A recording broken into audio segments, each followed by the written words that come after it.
It's just us. You and us. Who you in the park with? I don't know names. I just got lost. Where did you see the lady? What lady? The female jogger was severely beaten and raped. Every black male who was in the park last night is a suspect.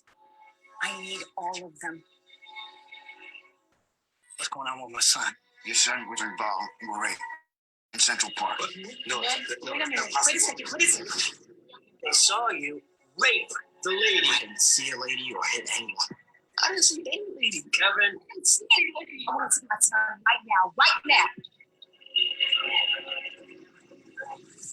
Whatever he said, I did. I didn't. Zoning on the road. Nothing these boys state matches the simple facts of the crime. It's for one side that's working together. These tapes are not as clean as the state would have you believe. Stuff is happening here. He's on trip.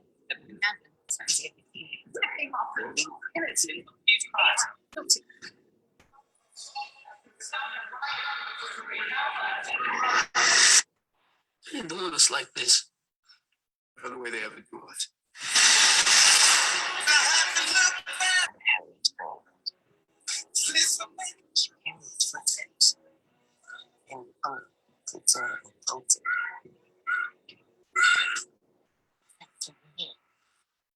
Coming and bringing you home. They said if I went along with it, that I could go home, and that's all I wanted. This is anything. I must.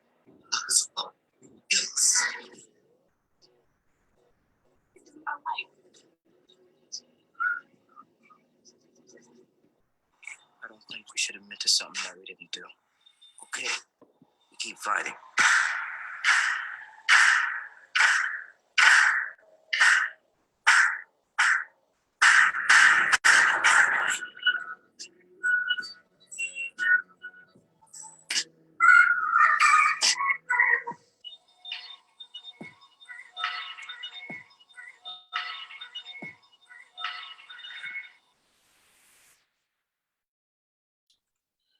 Good evening to all of our friends that are joining us this evening. Once again, my name is Carlos Moreno. I'm the co-executive director of Big Picture Learning, and I'll be your host and moderator for tonight's final conversation.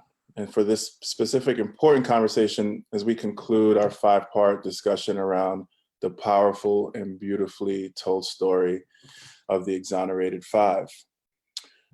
As all of us know, April 19th, 1989, the New York City police accused and arrested 4 African-American and 1 Latino teenager for the brutal assault and rape of a white woman, Miss Trisha Miley, who became known across the world as the Central Park Jogger.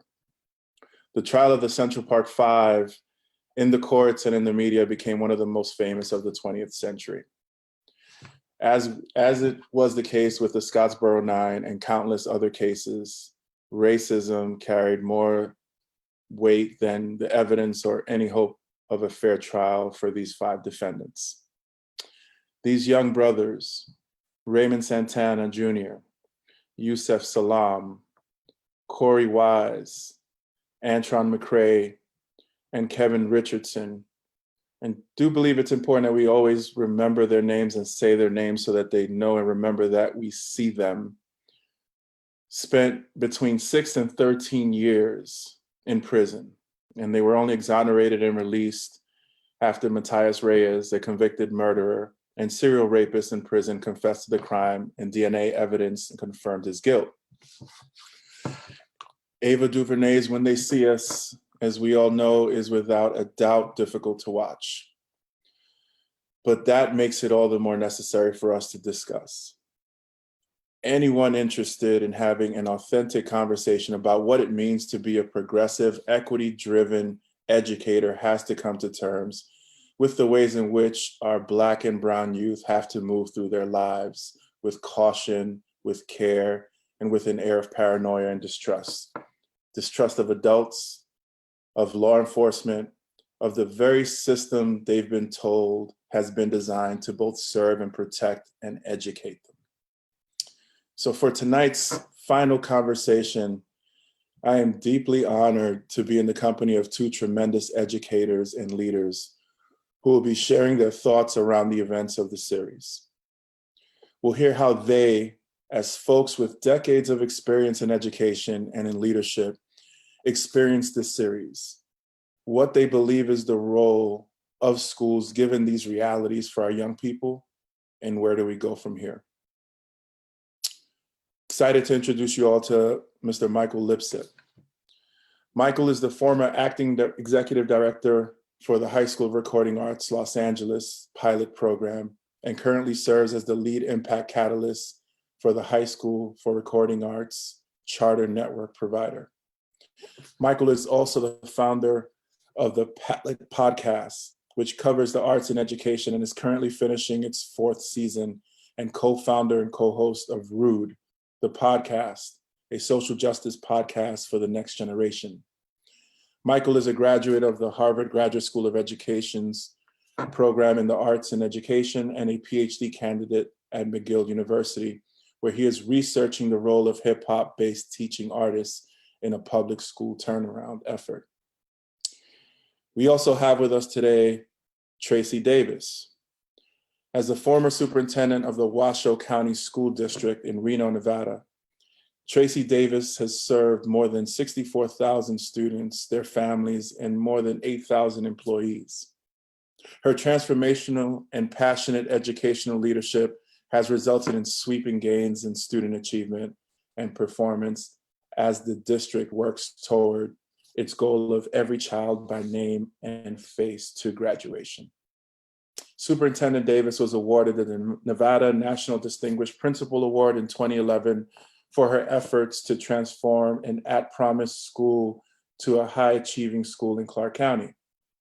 She's been named among 10 women to watch by the Nevada Business Magazine and was a finalist for the Sierra Nevada Powerful Women Award in 2018, sponsored by the Northern Nevada Business Weekly. Tracy also serves on the executive board for the American Association of School Administrators, where she focuses on helping move and drive innovation at the national level. Welcome, Michael and Tracy, to the conversation. And for all of us that are watching either on Zoom or on Facebook, a quick reminder about our format for tonight. First, for those of us on Zoom, we ask and strongly encourage you to have a conversation with each other via the chat option in Zoom, as we've been doing for the last 4 weeks. Talk about what you hear, talk about what you're feeling, talk about what questions you have, talk about what supports you feel like you may need.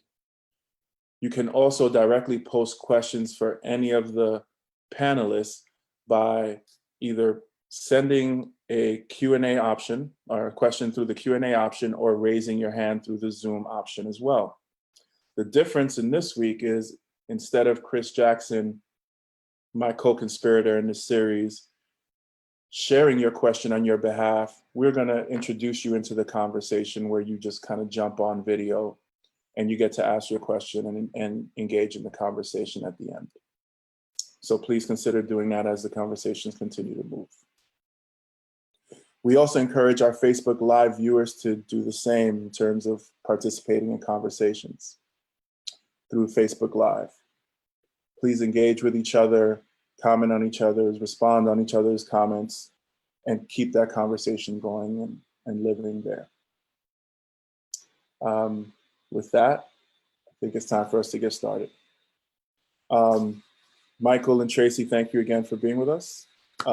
Like to start off just kind of the way we've been starting off some of the conversations in the last couple of weeks with previous panelists, specifically with using a scene from the series. And Tracy, I'd love to start with you if that's okay. I was hoping that, Tracy, you could describe one of the moments that resonated most with you and why that was.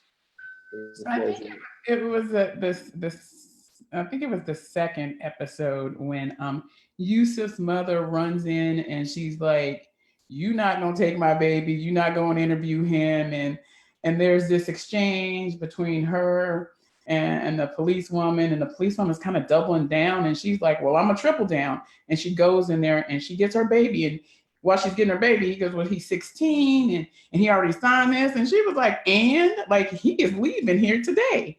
And this is the reason why that scene is so important to me. I had a situation with my kid who had in middle school had an IEP. And we went to the reconvening her IEP. And mind you, I am a school chief. And first of all, I looked at her IEP and a lot of stuff was wrong. But what got me was in the 6th grade at the bottom, they had made a determination that she wasn't going to get a regular diploma. So now I forgot I was a school chief. And I asked my baby to leave the room, like, baby, you need to go in the front office because I need to have an adult discussion. And in that adult discussion, I was like, how dare you determine that in the 6th grade that my kid isn't going to get a standard high school diploma? Like, how do you make that decision in the 6th grade? And there was other things that were wrong with the IEP. And this is what I said to him. I said, what I'm about to say to you in this meeting has nothing to do with my child. It has to do with every other child whose parents cannot advocate for them the way I can advocate for my child.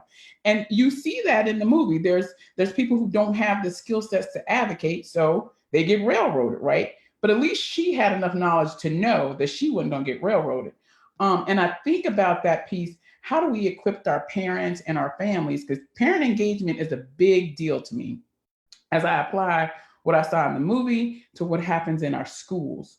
Things happen in our schools and parents or family members don't know how to advocate, and then their kids get off path, and then it's too late to save them. Luckily for my kid, she took some honors classes. She's in the 2nd year of college and doing fine. But what if I hadn't been her mother, right? Where would she be at? Because somebody had a low expectation of my child. And people have a low expectation of the kids all the time, but especially Black and brown and poor kids, right?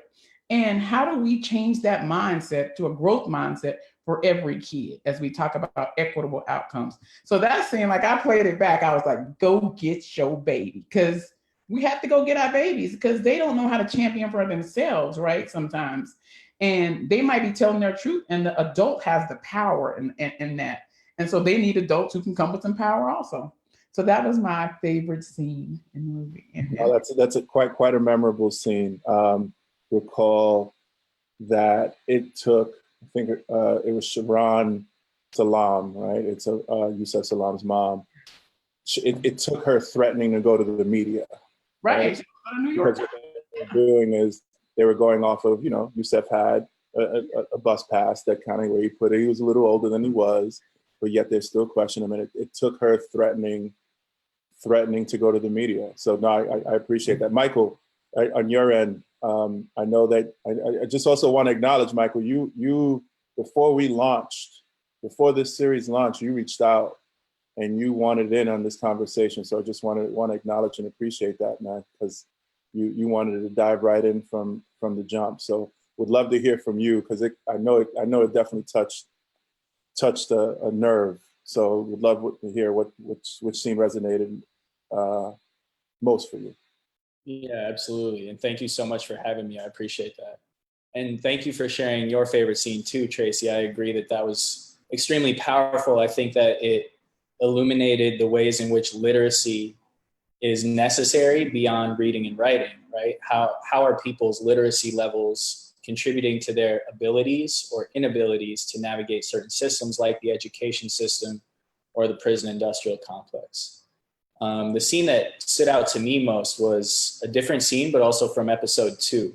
And it's the scene when Corey Wise is on the stand being interrogated by the lawyer Elizabeth Lederer. It starts when Wise is asked to read the statement that he supposedly gave while under arrest. But he can't read it, for one, because he didn't write it, and for another, because he actually just doesn't have the literacy skills to read the writing on the page. And right there in that moment, we see how schooling has failed Wise. He does not have the capability to read the statement that he supposedly provided. This scene was also powerful for me because Lederer's response was just utter dumbfoundedness. To a privileged white woman of her background, it seemed impossible that someone Wise's age could be incapable of reading what to her seemed like simple sentences. And I think that that moment was indicative of the gap in privilege as well as the gap in educational experience between someone from Lederer's background, a white woman of privilege, and Corey Wise, a young man of color from a low-income background. Lederer goes on to suggest that Wise can't read because he hasn't been going to school, right? And she says that his own academic shortcomings were also his fault, then further insinuating that not going to school is somehow worthy of being labeled as a criminal. Wise's response to Lederer, her shock, was that he wasn't going to school because his school wasn't safe. And this right here is actually the reason why we need to continue referring to the dropout crisis, not as the dropout crisis, but as the push out, kick out crisis, because Wise didn't drop out of a school he just didn't like. He left a school that wasn't safe. And because the school wasn't safe, he couldn't read. And because he couldn't read in this moment, Lederer held that against him to paint him as this deviant truant who wasn't playing by society's rules, right? And that is exactly what we call the school to prison pipeline. Because for so many young people, school can be the difference between life and death. It can be the difference between success and failure. And then lastly, this exchange represents the changes that we need to see in our education system in terms of how we validate and identify intelligence. Because there's also a moment when Corey refuses to answer any more questions from Lederer. He says, I'm not answering any more questions because answering more questions is exactly what got me here in the first place. And before the rest of the world knew what went wrong in this court case, Wise called it out from the stand. And that's a level of critical thinking that I think most high school students who do attend their schools don't have. This is a young man whose senses of empathy, love, care, and community were so strong that he voluntarily went to the police station just because his friend was going to be taken in. So this scene really made me examine the precise ways systemic forms of white supremacist violence do play out in the everyday. And it also made me think about the millions of young geniuses like Corey Wise who we lose to the system regularly. And I'm left wondering, as many of us are on a daily basis, how can we build an educational ecosystem that values non-traditional forms of intelligence and cultivates healthy young people of all kinds? So Mike, I appreciate that. And just kind of coming back to you really quickly, you recently penned an op-ed entitled "When They See Us and the Educational Debt We Owe," where you brilliantly connect the work of Gloria Ladson-Billings on culturally relevant teaching, Opportunity Youth, and then Ava's "When They See Us." Kind of like, and as you discussed a little bit in reading your piece, I appreciated how you highlighted that exchange between Elizabeth Lederer and Corey, and how that courtroom exchange just holds so many important lessons on the ways our educational system fails our young people. Would love to just hear from you a little bit, share a little bit about your work and research and recommendations, right? I think you started talking about those. We'd love to hear some more of that. Definitely, thank you. So the title of the op-ed that I wrote was called "When They See Us and the Educational Debt We Owe." It's not out yet, and I'll let everybody know when it is, but it's an op-ed I wrote encouraging our nation to double its education spending, its total education spending from the state to the federal level. And in this piece, I talk about this notion of shifting our language around the achievement gap to language of an educational debt, rather than focusing on closing the gap between white students and students of color, which really just suggests that students of color should be more like white students. I ask why we don't focus more on paying down the educational debt owed to young people of color and from low-income backgrounds. And the idea, as you said, was developed by Gloria Ladson-Billings, wherein she identifies 4 forms of educational debt. First is the historical debt, which is a recognition of our country as one that's been built on chattel slavery, discriminatory housing policies, terroristic attacks on Black, brown, and indigenous communities, and the continued enslavement of people of color via the carceral state. The second form of debt is the economic debt, which she identifies as the difference between per pupil spending in majority racialized school districts versus majority white school districts that neighbor what could otherwise be called districts of color. The third is a socio-political debt, which reflects the degree to which communities of color are excluded from the civic process. And the fourth is a moral debt, which is what human beings owe each other when giving or failing to give honor to someone else when that honor is due. And ultimately, it's an argument for reparations as it applies to the school system. I talk about the reasons why it's difficult to quantify the historical, socio-political, and moral debts, though those should still be quantified and rectified. But I feel what is more immediately accessible is a reconsideration of the economic debt, which I do imagine through the economics of the students I work with who are 16 to 24-year-olds that have been out of school, who are out of work. This cohort is called Opportunity Youth technically. Many of the students I work with are either just coming out of jail or are on parole or probation, many battling houselessness, many are young parents.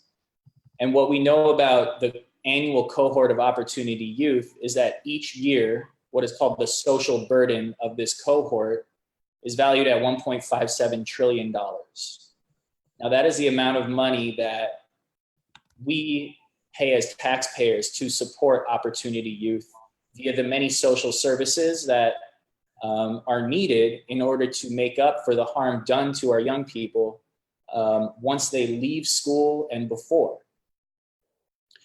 Compare that to the total federal and state education spending. It's about half of what that total social burden is. Annually, or at least as far as the most recent data show, we spend about $667 billion. If we were to match education spending to at least meet the amount of money taxpayers are paying to support Opportunity Youth, and then couple this increase in funding with locally controlled funding formulas that ensure money gets to the students who need it most, we could begin to reconceive the function of schooling and make what I think would be drastic strides towards building a more just and equitable school system.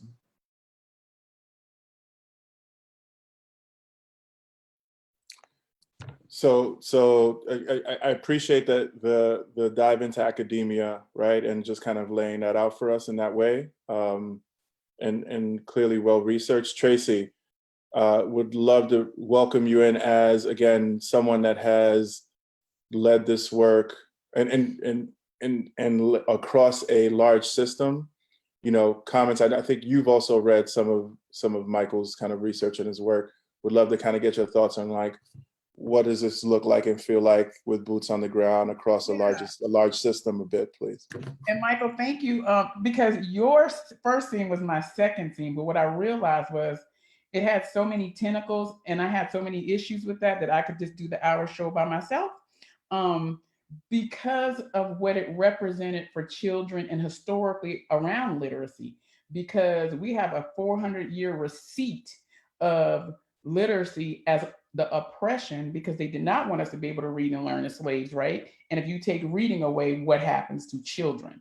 But then you mixed in the money, and I thought it was a really good story. But the reality of it is, and you know this from school systems, we have to live within the means of our budgets. And I can tell you, for me personally, I have had to do that as a school principal, as an area, as a deputy, and as a superintendent.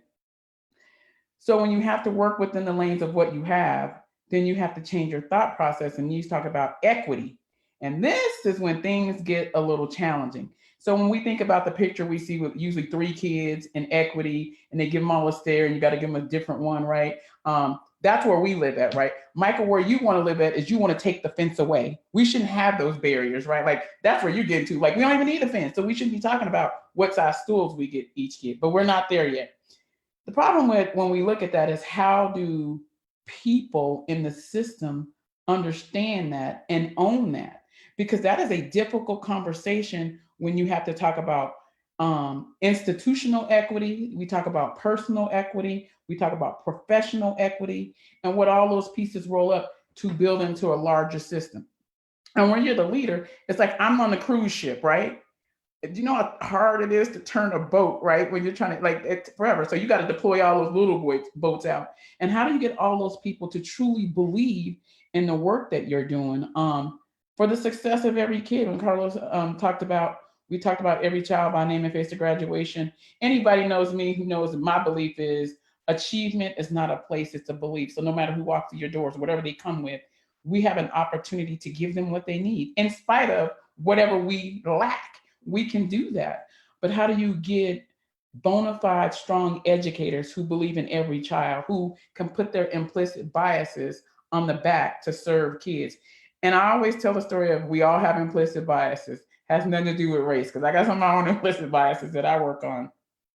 But in the classroom, when I walk in classrooms, you just see teachers throwing out microaggressions. It has nothing to do with the money, right? Like, it is about how you treat and build relationships. So I think there's two parts. There's the funding piece, which I wholeheartedly agree with you on that. But then there's this other part about who we put in front of our kids and how they treat our kids, and how they feel about our kids. Sometimes they don't even know their microaggressions. So I talk about intent versus impact.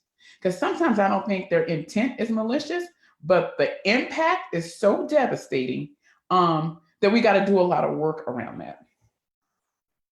Yeah, and the importance connected to that is the thoughtfulness going into it, right? Like, you need to be intentionally not malicious, right?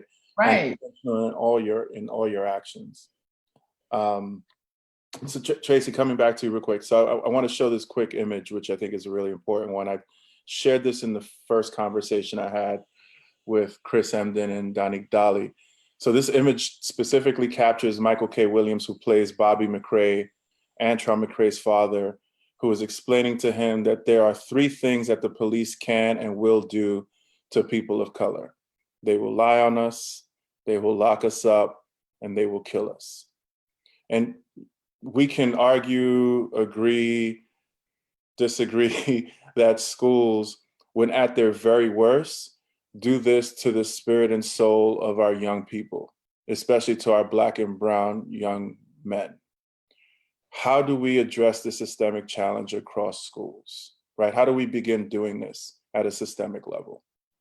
I'll tell you, for us, and I think this is important in any system, you have to be, so in a school system, you have to have everyone from the top to the bottom on board with this deliberate call to action around equitable practices. And when I say everybody, not just the superintendent, the board needs to be on board with this, right? Because the board delivers the global message. The superintendent's the CEO. He or she carries out that work. And then how do you train a district, whether it's a small district of 50 kids and 3 employees versus a large urban system? If you were in Clark County, I think you have to have a deliberate, intentional plan that looks at policy, practices, and programs. And when they look at those policies, practices, and programs, you look at what groups are being marginalized as a result of a decision, what barriers could be more equitable or less equitable to particular kids. How do you have ongoing training, and how do you build this relationship? Because I'll tell you, the toughest thing is the personal equity, because one has to look at their own self and analyze their own implicit biases as they do the work for children. And you have to have those tough conversations in a space. And I can tell you it's not always easy, because people fall back into what they know. And depending on where you are, what that looks like. But I think you have to be intentional about the delivery of the message, right? I have always been intentional and unapologetic about equity practices in our district, when I was a classroom teacher, when I was a principal, and over and over and over again. You can't just say, we have a call to action around equity, we're going to do right by kids. Then what's the evidence? And how do you progress monitor that? And how do you get authentic impact from the students? What I love the most is when the kids come back and say, yeah, that's great, Ms. Davis, but this is what it feels like when I'm in my building, right? Even though we talk this, we're doing all these wonderful things. And then how do you take what the students are saying and take it back to the school and say, here, we've been talking to students, and even though you think this is going on, this is how kids are feeling. So how can you engage in authentic, robust conversations with those students to say, what do we need to do, and how do we build bridges so that we can eliminate these gaps in relationships But adults don't like talking to kids. This is one of the things I've learned. Like, we say we do, but when it comes to make a decision about something, okay, that's great, but really, thank you for your voice. But we really don't want to use that voice. And we have to start understanding that, because kids are in a different era from us, and they bring different ideas. And I'll give you a great example of this. During the times where they were having walkouts across the country, we decided that we were going to allow our kids to do it based on the rules. There wasn't going to be any punishment. I had a student advisory committee, and they said, well, Miss Davis, that was great, Superintendent Davis, but let me tell you some other things you should have done. And in hindsight, they had some wonderful ideas. If I ever have to do that again, guess what I'm going to use? Some of their ideas. And then they have to see it in practice, right? You can't just say, I'm going to listen to you, and then they never see the action of the adults listening and implementing. So I think it's a large plan that has many different moving parts, right? It's not just do A, B, and C. There's many moving parts to this work, and it's tough work. It is tough work, Tracy. And you have, before I turn it over to Michael, you have folks that have worked under your leadership that are commenting on here, and they're co-signing on your leadership and you always being unapologetic in how you run and how you lead and how you are in your spaces. Michael, comments from you. Yeah, I mean, well said, Tracy. I agree 100%. And I think that one of the biggest challenges of education transformation and education change is that it is so symptomatic of our broader society, right?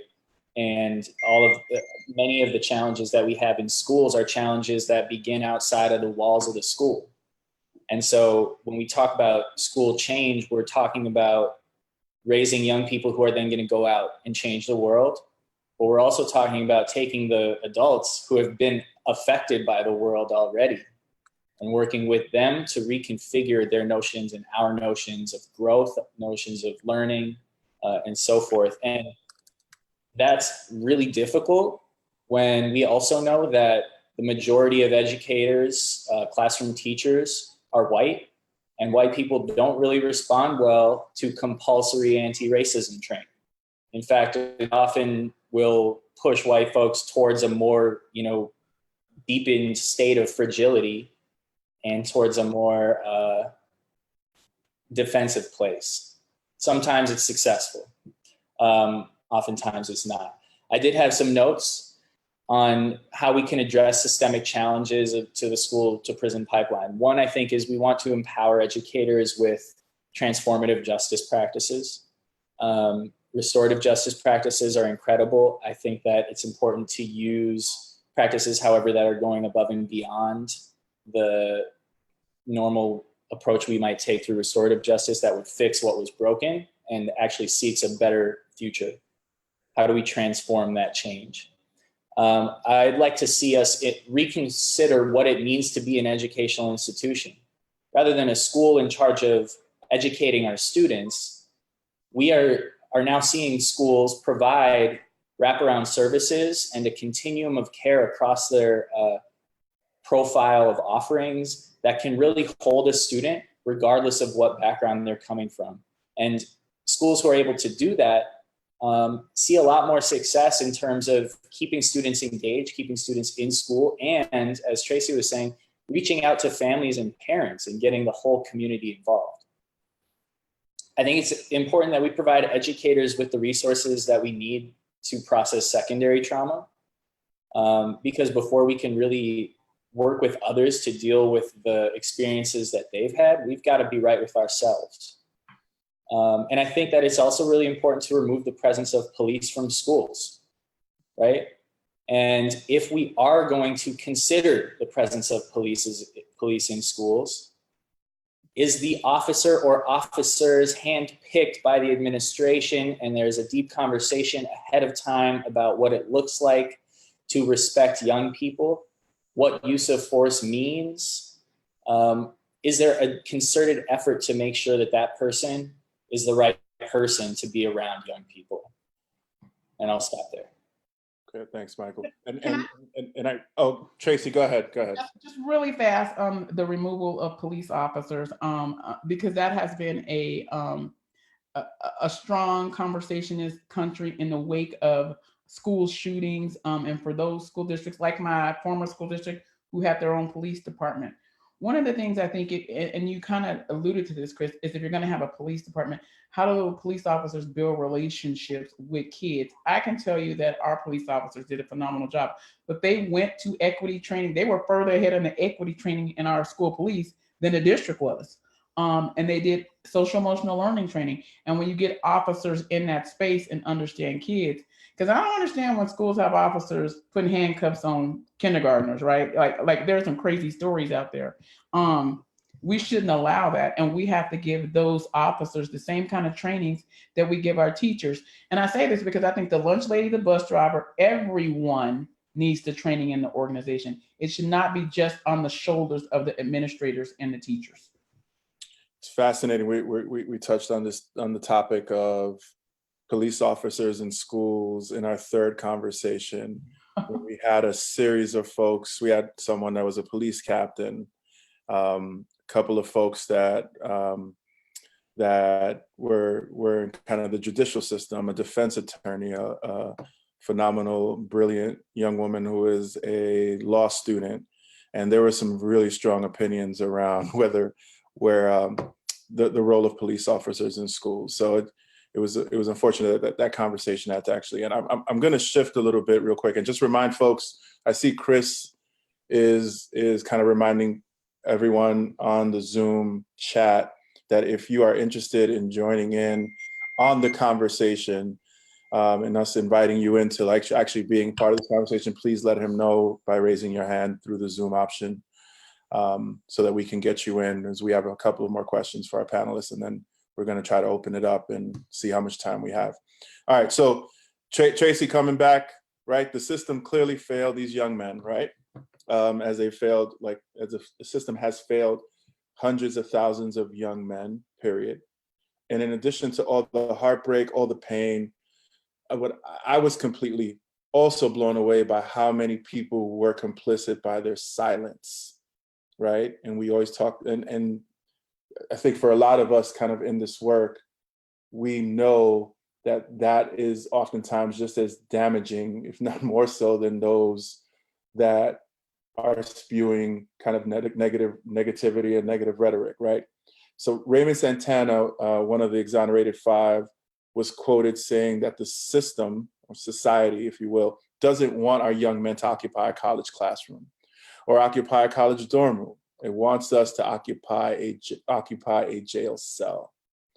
And given this reality, as we know it, as educators, how do we concretely have these type of conversations with our young people? And what does that conversation need to look like with our students, our babies, without further inducing fear and trauma? And that's assuming that's even possible. So Tracy, love to hear from you, and then Michael to follow.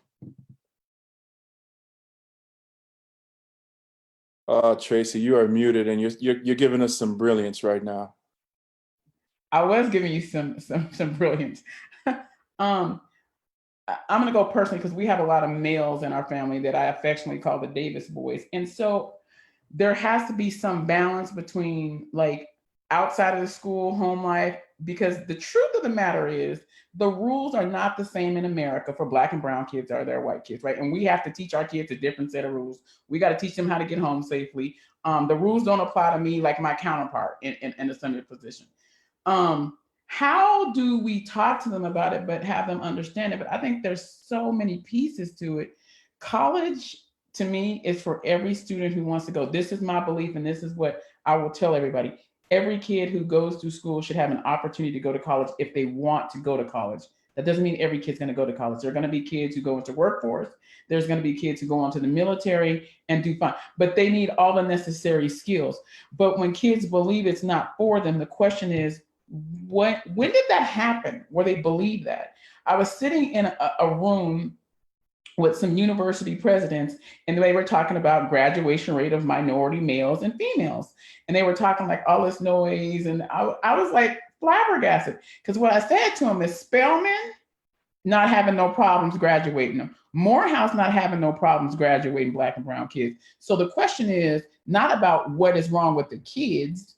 what is wrong with the institutions that allow them to fail, right? Something is going on in institutions, because many institutions are doing a great job of putting out engineers, doctors, lawyers, scientists, app writers. Why can't we do that everywhere? But because the systems are not designed for them to do that. And I think that's global change that goes back to a different conversation about when we talk about equitable practices, and people may feel like you're taking away from them their pot, right? Their money space or whatever globally across this country, then it changes the way people think, right? And it forces people to do different things. In the movie, there was this one piece that I love because he said, they are kids. Think of them as kids. And she said, it's politics now. You remember that scene in the movie where they're standing over the rail? And I was like, because we make decisions and the decisions are not about kids. As long as I do this job in the educational space, anybody who knows me, we will make decisions for kids. And that is not always popular in a CEO seat, right? But we have to do that and be deliberate and intentional about it. I don't know how we change that, because a lot of it, like, is home, is who you have in your life, that's at school. And that doesn't mean you need somebody that looks like you, because a lot of my mentors don't look nothing like me. They don't got this curly tight hair, right? They got long, blonde, beautiful hair, right? But what they did believe is they believed in Tracy, right? And how do we put those kind of folks in front of kids early? I think early intervention is powerful, right? Kids learn too often. You can get kids leaving, going to middle school thinking it's over. That's too late, like, right? Like, how do we get them in the spaces in the first, second, third grade that they are powerful beyond their own beliefs, right? They have grit and resiliency, and they have opportunities of pathways to be successful. And I don't know if we do a great job of that at the lower level. Yeah, indeed. But Michael, HSRA is known across this country for the phenomenal work that you all do with your young folks. Would love to hear from you, because I know that there are just nuggets of experience with this specific conversation that have stemmed from HSRA. So just how do we have these conversations? How do y'all have these conversations with our young people? And given these realities, and then obviously just, again, this notion of like the fear of inducing fear and trauma within those necessary conversations, again, if that's even a possibility. Mm-hmm. I appreciate you bringing up our school as an ecosystem, because I do think that setting the container to have the most powerful conversations possible with your students is a system-wide thing that goes obviously from the classroom out to the school, but then from the school out and beyond, as Tracy's described.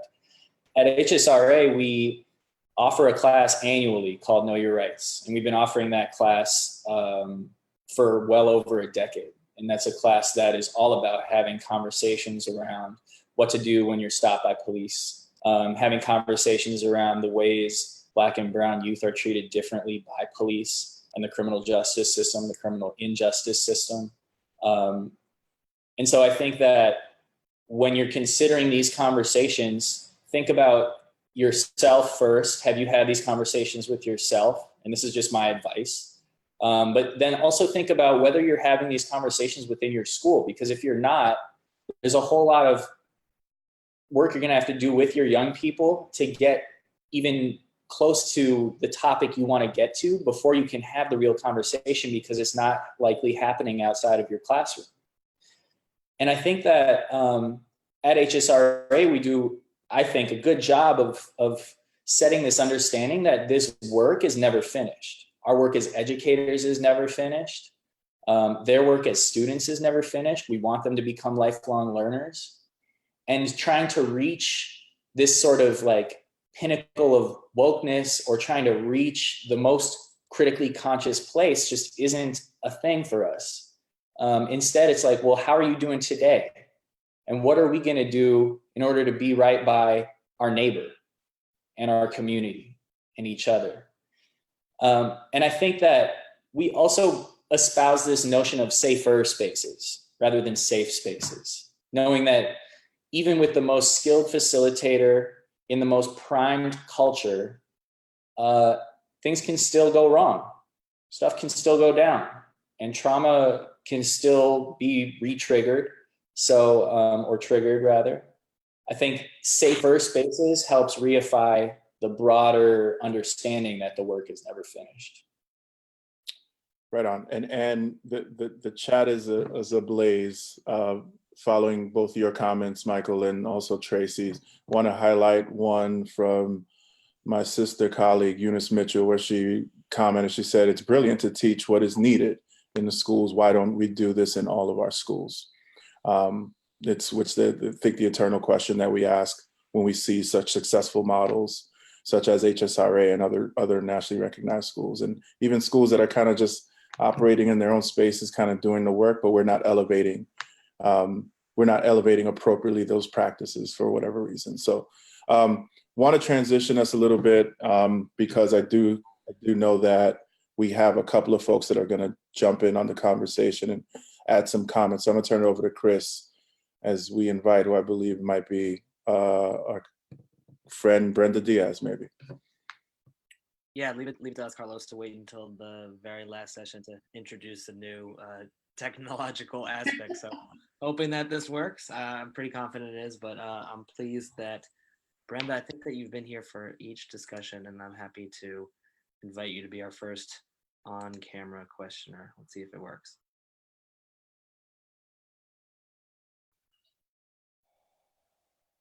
All right. Brenda, welcome. You are on mute, but please unmute yourself and join us. Hello.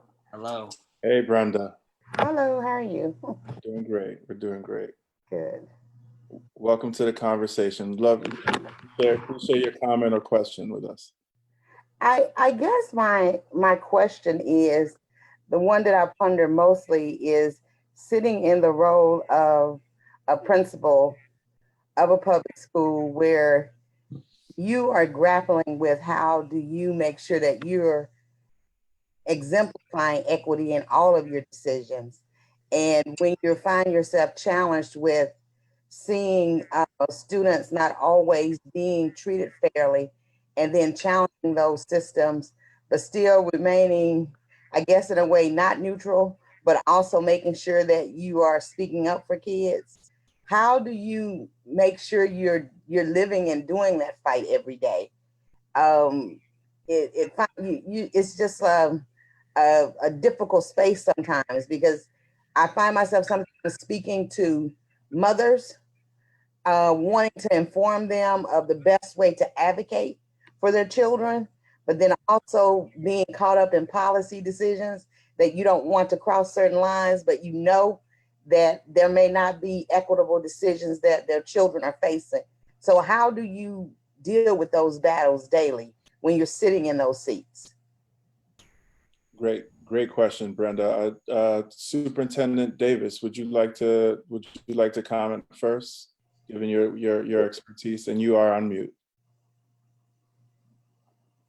So I'm going to say this, it's so different when you're a building principal versus the superintendent, because at the superintendent level, a lot of those things that get to you, you get to overturn. Like when it gets to my level, I can make that decision. But I'm going to speak from the vantage point of being a principal, because I've sat in that seat for many years.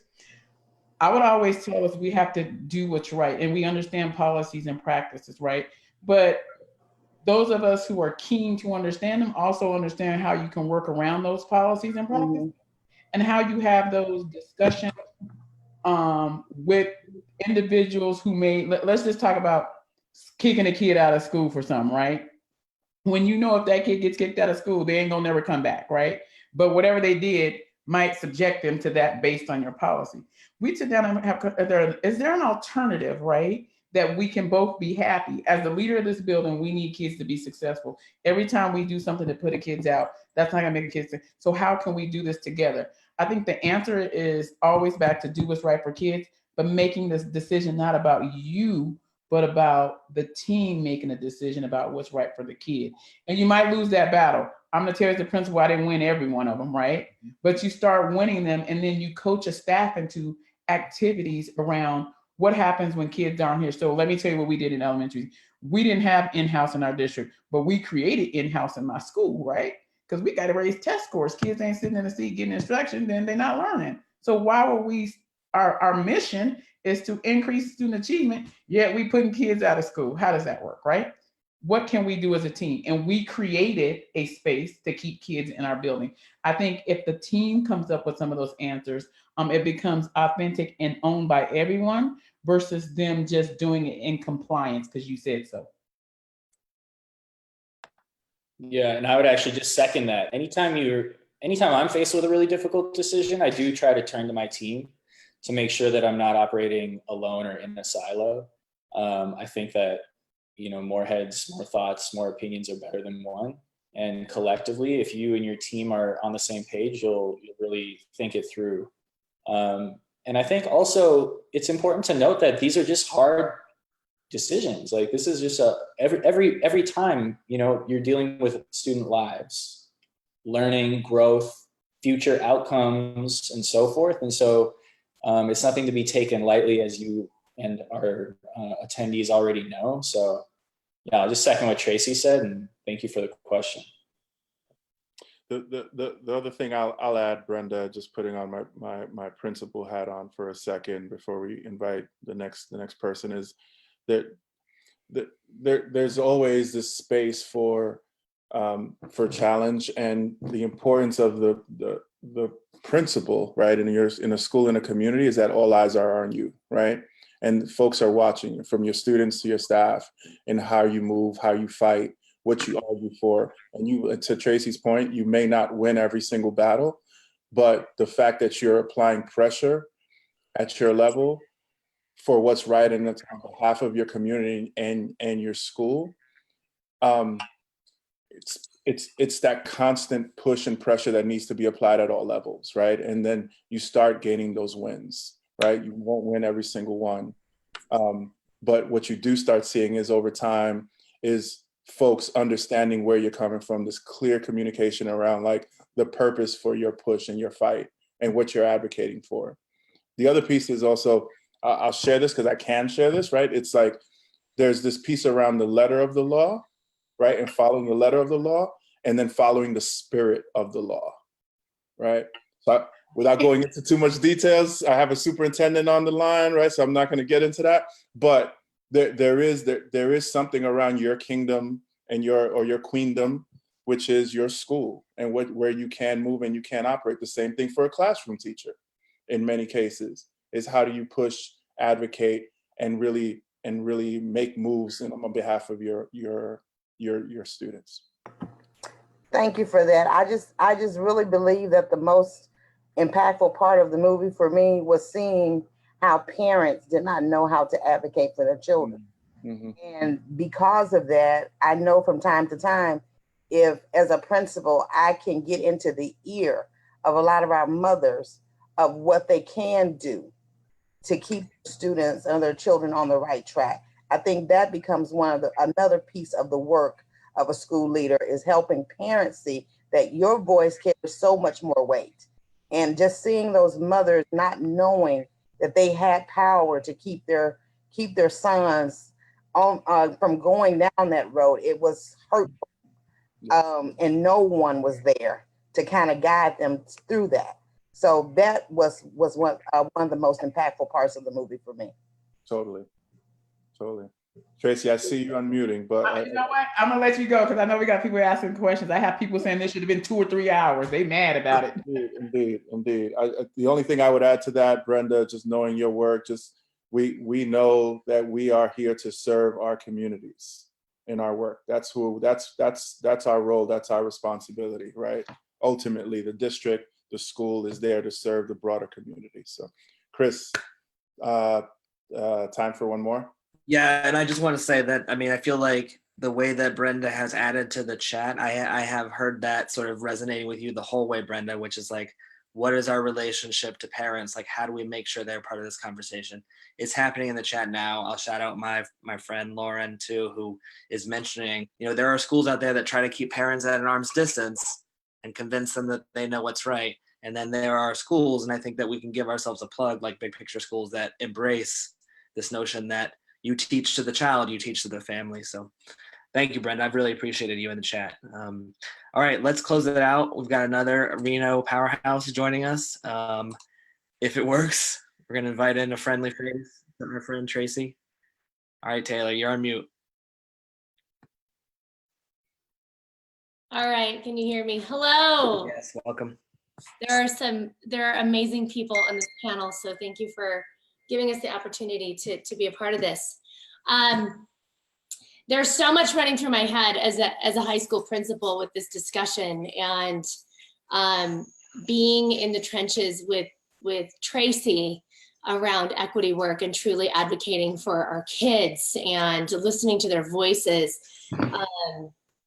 I was thinking about moms being able to advocate for their kids, especially with regards to what we were talking about with the documentary. I'm curious as to your thoughts around, in schools, we're really, we play it safe, right? We play it safe in our little lane. And then when our kids get involved in the juvenile justice system, right? They start getting involved in that real sticky, ambiguous, potentially completely lopsided system at times. How do you feel about school families, school administrators, advisors, counselors, stepping over that threshold and truly advocating and being a voice for our kids and our families in that juvenile justice setting, right? Like, so for me, a litmus test has always been, if I'm working with probation to help them understand a child's life and circumstances and choices, I know that I'm in the right space. So should we be, can we be stepping over that boundary and advocating outside of the actual school system itself?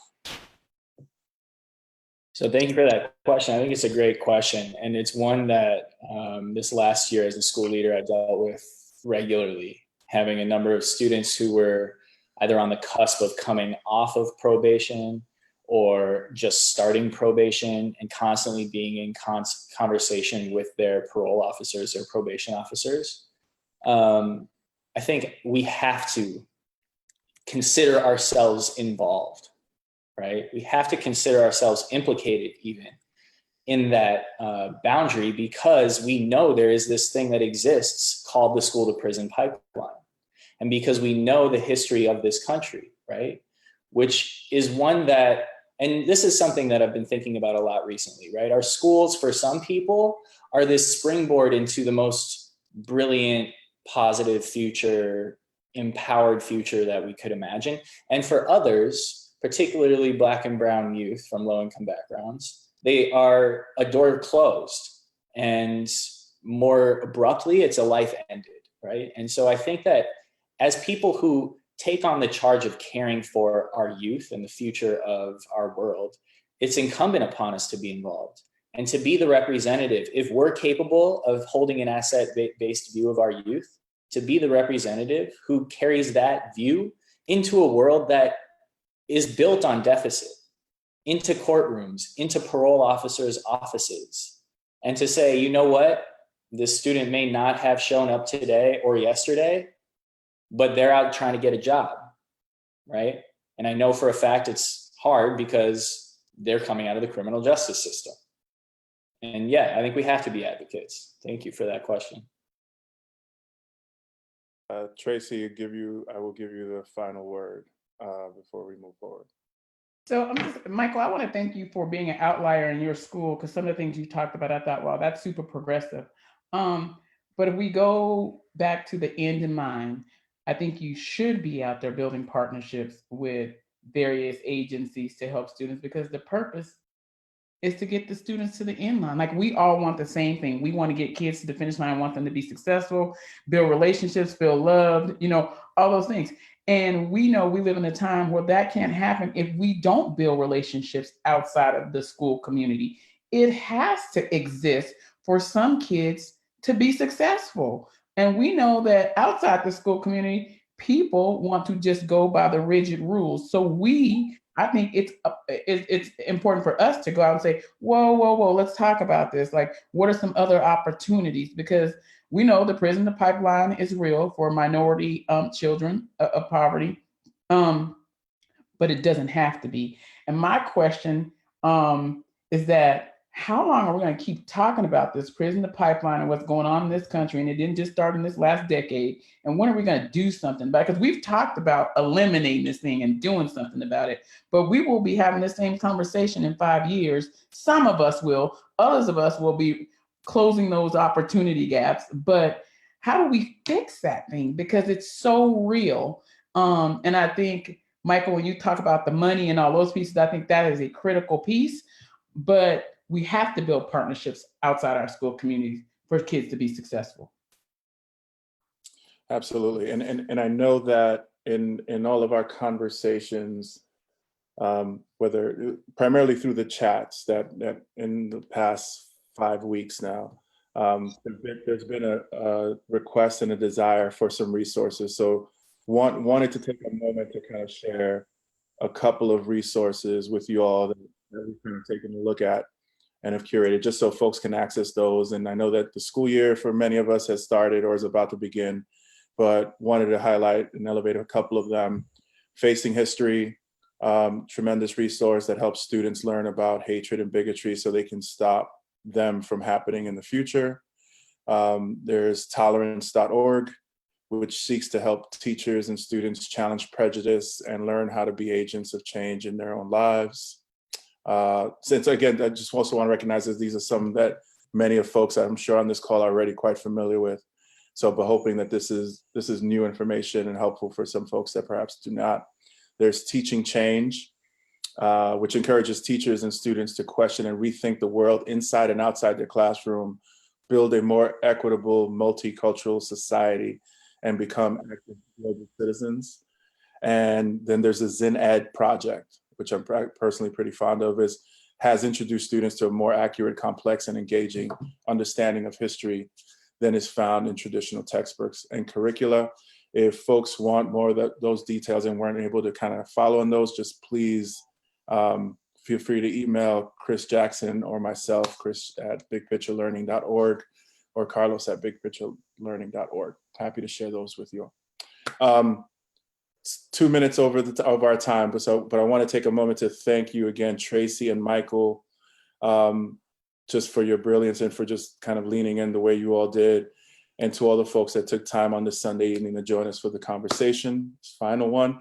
I'd also like to take a second to thank all of the panelists that we've had over the past 5 weeks.